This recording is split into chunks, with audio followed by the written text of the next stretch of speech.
Hey, Liberal Dan here again. Welcome back to another episode of Coming to Terms with Activism. And today's word is fragility. When I first heard the term male fragility, I thought to myself, wait a second, what are they talking about? Male fragility? Just because of a man, it doesn't mean... Aha. And as quickly as I reacted to it, I realized that I myself must be fragile because I heard this term and immediately started freaking out over it. And if I wasn't fragile, at least a little bit, I wouldn't be having that bad reaction to the term.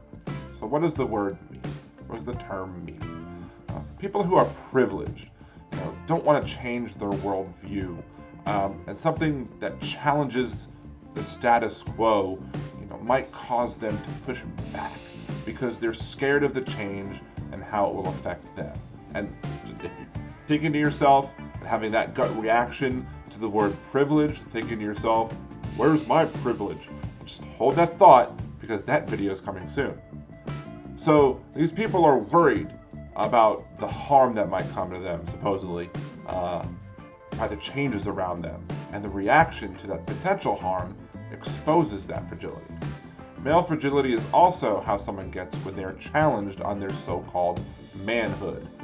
Pick apart one small part of what that man believes, especially about manliness or whatever, and they shatter, often with harmful results. Fragile men will often take every comment that's generally made about men and think it applies to them. Or they might get upset because they know it legitimately applies to them and they don't like being called out on it because introspection is not seen as a manly trait. They don't want to confront these issues because they fear that their world will fall apart if they are confronted. And most importantly, they fear being mocked for not being manly enough because they don't want to be seen as weak. So instead of revealing some other emotion that they might have, they lash out in anger. So how do you deal with your fragility? First of all, don't allow yourself to get that gut reaction because that just shows and proves that you're fragile. Second, use empathy. Try and figure out what is causing people to say that whatever maybe you're doing or some men in general around you are doing, try and figure out what those people are saying to say that this is an example of male fragility. And then also, finally, you want to try and figure out how to fix what it is that's making you so sensitive to those things.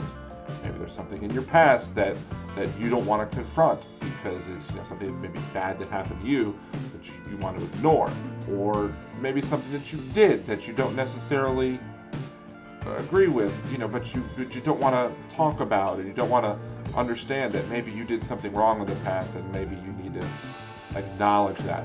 Or maybe there was nothing wrong in the past or nothing harmful happened to you, but you just embrace this societal view that you have to be this big manly man and you can't let anything in or else it might fracture that shell.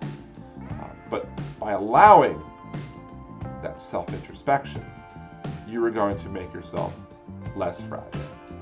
And then maybe you can look at statements that are made about maybe men in general, and instead of saying not all men, you might respond to somebody else who says not all men, and you might say, you know what, a bunch of men though. And ironically, by allowing yourself to become more vulnerable, you make yourself less fragile. By understanding that you can confront those issues directly, you present yourself as having more empathy and are more open to dismantling the power structures around you. This is a truly basic look at these things. Issues like toxic masculinity and the patriarchy also contribute and amplify male fragility, and these are also other topics that will be discussed in future videos. But in order to tackle those issues, you have to understand how society has promoted men to be so resistant to change that the mere suggestion of change makes them break down. Again, I want to thank you for watching this video. Please remember to subscribe to the channel and share the video if you like what you've seen. Also, please remember to support the Patreon, patreon.com/liberaldan, and listen to the podcast and the minicast. All social media links can be found at liberaldan.com. Thank you very much and have a good day.